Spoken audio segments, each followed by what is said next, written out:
Hello students, आज का हमारा टॉपिक है कोगुलेशन। तो कोएगुलेशन होता क्या है? कोगुलेशन को बेटा प्रेसिपिटेशन भी बोलते हैं।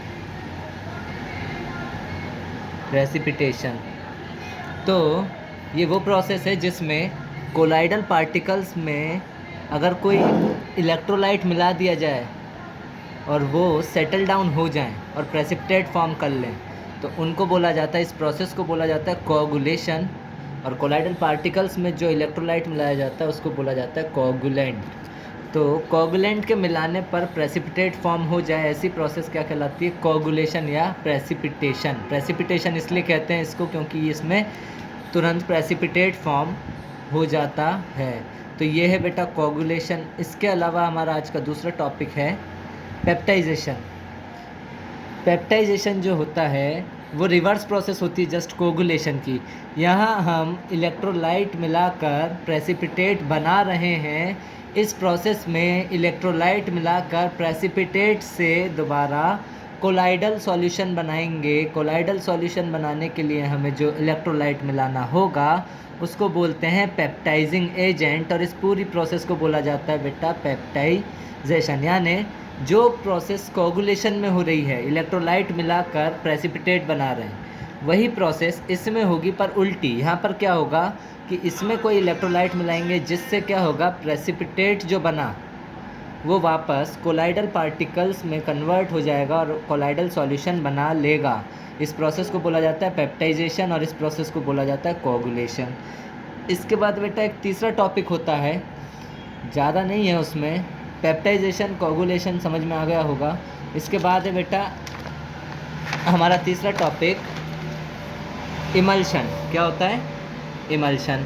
तो बेटा ऐसा कोलाइडल सिस्टम जिसमें डिस्पर्स्ड फेज और डिस्पर्शन मीडियम यानी सॉल्यूट और सॉल्वेंट दोनों क्या हो, लिक्विड फॉर्म में हो, उस सिस्टम को बोला जाता है इमल्शन।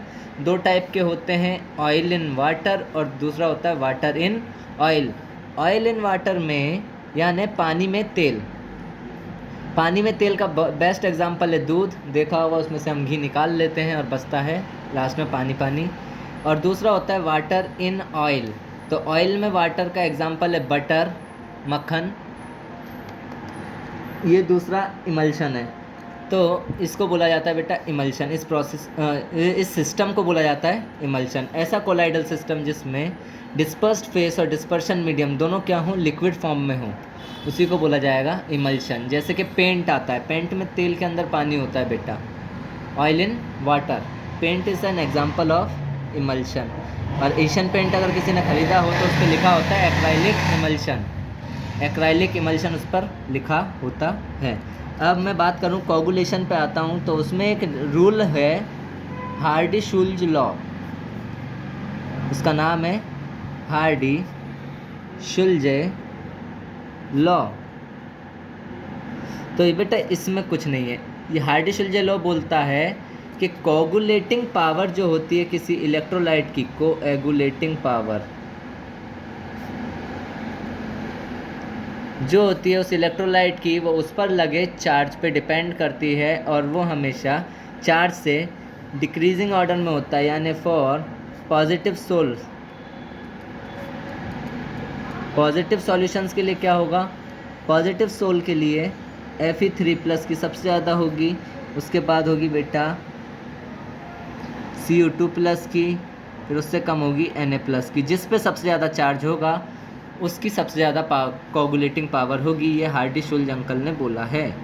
इसके बाद दूसरा है फॉर नेगेटिव सोल।